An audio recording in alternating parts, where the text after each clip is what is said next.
नमस्कार, मी पंजाब डक. आज आहे 26 जुलै 2026. मी पुणेकडे जात आहे. पुण्याला जात असताना एक शेतकऱ्यासाठी आनंदाची बातमी देतो. जे मी म्हटलं होतं ना, जायकवाडी धरण जवळपास 50% येईल. तर सकाळी 8 वाजेपर्यंत 49% जवळपास जायकवाडी धरण आलं आणि 80,000 पाणी परत येत असल्यामुळं आणखीन जवळपास 55-56% जाईल. म्हणून ही खास करून मराठवाड्यातल्या शेतकऱ्यासाठी आनंदाची बातमी. उजनी धरण देखील 75च्या पुढे गेलं आहे, म्हणजे जवळपास 78-80% गेलं आहे. म्हणून उजनी धरणाच्या शेतकऱ्यासाठी आनंदाची बातमी. राज्यात आणखीन जवळपास 4 ऑगस्टपर्यंत चांगला असाच दररोज वेगवेगळ्या भागात पाऊस पडणार आहे. पण एक चक्रीवादळ येत असल्यामुळं आता या काय होईल, परत एक चक्रीवादळ येईल. ते पूर्व विदर्भातून पश्चिम विदर्भातून इकडं जळगावकडून असं परत उत्तर महाराष्ट्राकडे जाणार आहे. त्याच्यामुळे राज्यात पुन्हा काही भागात रिमझिम तर म्हणजे विदर्भात जोराचा पाऊस पडणार आहे, म्हणून हा अंदाज शेतकऱ्यांनी.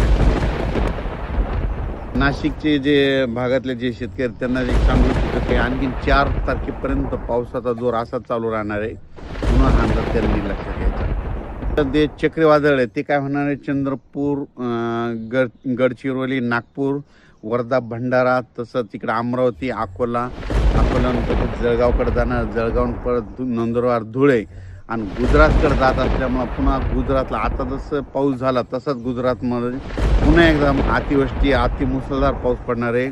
म्हणून गुजरातच्या जनतेने देखील अंदाज लक्षात येतात, कारण की गुजरातला पाऊस पडत असल्यामुळं ते पाऊस उत्तर महाराष्ट्राला पडणार आहे. उत्तर महाराष्ट्रात पडला तर परत आपल्या अन्नद्याला पाणी येणार आहे, म्हणून हा अंदाज महाराष्ट्राच्या शेतकऱ्यांना लक्षात घ्यायचं. मुसळधार इतका जोराचा पाऊस नसणार आहे, फक्त हे अर्ध्या घंट्याचा 22 मिनिटाचा हे पाऊस पडणार आहे, म्हणून हा अंदाज शेतकऱ्यांना लक्षात घ्यायचा. तर आता जास्त पाऊस कुठं पडणार आहे, तर तुम्हाला एक सांगू इच्छितो. जास्त पाऊस सांगायचं झालं तर म्हणजे कोकणपट्टीपासून ते पालघर, म्हणजे रत्नागिरी पासून ते पालघरपर्यंत तिकडं मात्र पावसाचा जोर असाच कायम राहणार आहे 31 ऑगस्टपर्यंत, 31 जुलैपर्यंत, म्हणून हे अंदाज लक्षात यायचा. म्हणजे रत्नागिरी, पुणे ते कोकणपट्टी घाटमाता ते पाऊस चालू राहणार आहे. त्याच्यानंतर वरती इकडं नाशिक, त्र्यंबकेश्वर, त्याच्यानंतर नंदुरबार जिल्हा विशेष म्हणजे तिकडे आतापर्यंत पाऊस कमी पडलेला आहे. पण त्याच्यामध्ये आता ह्या 5 दिवसामध्ये नंदुरबार जिल्हा, धुळे जिल्हा, जळगाव जामोद घाटाच्या खाली, बुलढाणा इकडं, अचलपूर, त्याच्यानंतर अमरावती, मोर्शी ह्या पट्ट्यामध्ये काय होणार आहे, परत एकदा ह्यामध्ये 4-5 म्हणजे 24 पासून ते 5 ऑगस्टच्या दरम्यान काही ठिकाणी मुसळधार पाऊस पडणार आहे, म्हणून हा अंदाज लक्षात घ्यायचा. त्याच्यानंतर इकडं तेलंगणात देखील चांगला आहे. आणखीन 5 ऑगस्टपर्यंत चांगला पाऊस राहणार आहे तेलंगणाच्या शेतकऱ्यांना अंदाज लक्षात घ्यायचा. कर्नाटकमध्ये देखील तशीच परिस्थिती राहणार आहे, म्हणून हे लक्षात घ्यायचं. गुजरातमध्ये मात्र सुरत असो, अहमदाबाद असो, तिकडं मात्र अतिवृष्टी होणार आहे, म्हणून हा अंदाज गुजरातच्या शेतकऱ्यांनी घ्यायचा. गुजरातकडं मध्य प्रदेश म्हणजे इंदोर, खंडवा, त्या बुरामपूर ह्या पट्ट्यामध्ये काय होणार, तिकडं अतिमुसळधार पाऊस पडणार आहे. त्याच्यामुळे काय होणार आहे, मग त्याच्या बाजूला मराठवाडा लगत आहे, सीमा लगत आहे. मग त्याच्यामुळं मराठवाड्यामध्ये त्याच्या महाराष्ट्र लगत आहे.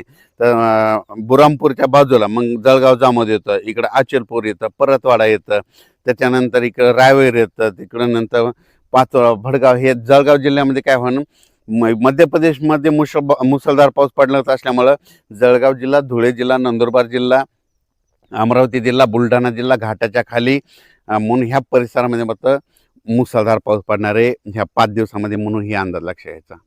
त्याच्यानंतर नागपूर, भंडारा, गोंदिया, चंद्रपूर, यवतमाळ, वाशिम, हिंगोली, नांदेड ह्या परिसरामध्ये देखील त्या शेतकऱ्याला सांगू इच्छितो की आता म्हणजे 24 तारखेपासून ते 5 ऑगस्टपर्यंत दररोज 1 दिवस आड तिकडे देखील असाच पाऊस चालू राहणार आहे, एकदम पाऊस बंद होणार नाही, म्हणून हा अंदाज शेतकऱ्यांनी लक्षात घ्यायचा. आणखीन जर खूप मोठा पावसाचा जर अंदाज सांगायचा झाला तर आणखीन ऑगस्टच्या मात्र 10 ऑगस्ट ते 15 ऑगस्ट ते 30 ऑगस्टच्या दरम्यान पुन्हा एकदा असाच जोराचा पाऊस महाराष्ट्रामध्ये येणार आहे. त्याची तारीख आपण नंतर देऊ, ते पण त्या भागात राहणार आहे, ती देखील डिटेल देण्यात येईल. पण 15 ऑगस्ट ते 30 ऑगस्टच्या दरम्यान परत एकदा राज्यात अतिवृष्टीचा एक पाऊस, पुन्हा एक लो प्रेशर आहे, चक्रीवादळ येणार आहे, त्याचा मी अंदाज देणार आहे. बऱ्याच माध्यमातून एक चर्चा भेटते की ऑगस्टमध्ये खंड पडेल, तर शेतकऱ्याला सांगू इच्छितो खंड वगैरे काय पडणार नाही, दुष्काळ वगैरे पडणार नाही. तुम्ही पाहू शकता यावर्षी तर पिकं कसे आलेले आहेत. तर यावर्षी म्हणलं ज्या ज्या वर्षी पाऊस कमी पडतो त्या वर्षी पिकं चांगले येते. दुष्काळ वगैरे काही पडणार नाही. ऑगस्टमध्ये देखील तुम्हाला सांगतो 2 असे मोठे पाऊस येणार आहे. जसं आता मुंबईकडं पडला, गुजरातकडे पडला, तसेच आणखीन ऑगस्टमध्ये देखील 2 पाऊस येणार आहे. पण ते आता जागा चेंज करणार आहे. आता मुंबईकडे झालं, आता त्याची जागा चेंज राहणार आहे. त्याचा अंदाज पुढच्या अंदाजामध्ये दिला जाईल, म्हणून हे देखील लक्षात यायचं. तसेच आपण म्हटलं होतं ना, उत्तर महाराष्ट्राकडे खूप पाऊस पडायला, भंडारदरा, त्याच्यानंतर निळवंडे हे सगळे जवळपास सगळे वरचे धरणं भरलेत.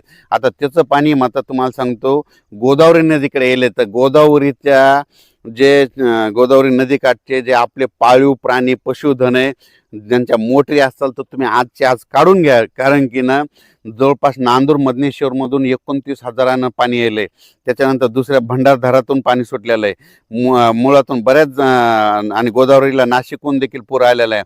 जवळपास 65,000 पाणी येत असेल. तुम्हाला सांगतो 10,000 TMC जर गोदावरीत पाणी आलं तर जायकवाडीचं 1 TMC पाणी वाढतं एका दिवसाला. तर हे जवळपास 50-60,000 फ्लो येत आहे. म्हणजे एका दिवसाला 6 TMC वाढणार आहे. म्हणजे जायकवाडी धरण मराठवाड्यातल्या नांदेड जिल्हा, जालना जिल्हा शेतकऱ्यासाठी आनंदाची बातमी.